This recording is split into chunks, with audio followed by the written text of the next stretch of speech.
কমে শুয়ে পড়ে ডুব দিয়েছে। এখন সেই সময়তেই নদীর একটা স্রোত বইছে জল, এখন দেখি স্রোতেতে নদীর পাড়ের মাল জলে চলে গেছে।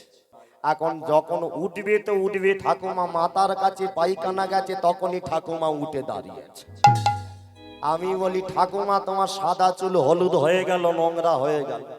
সেদিন জীবনের শিক্ষা, ওই ঠাকুমা আমাকে হাত জোড় করে বর্ধমানে বাড়ি বলেছিল, বাবা এখানে এসেছিলাম ভগবানের কৃপা পেতে, দেখ তাকিয়ে শুধু ভগবান নয়, ভগবান আর ভক্ত দুইয়ের কৃপা, নিতাই গৌর হরি বল বলে হয়ে।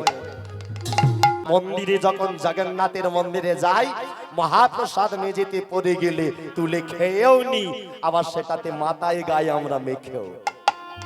বলে এটাই তফাৎ, আমরা যেখানে জন্মাই সেটা গ্রাম, ভক্ত যেখানে জন্মায় সেটা ধাম, আর ভগবান যেখানে অবতার হয় সেটা হলো শ্রী ধাম। ওই জন্য বলে শ্রীধাম বৃন্দাবন, শ্রীধাম নবদ্বীপ, পুরী ধাম, গয়া ধাম।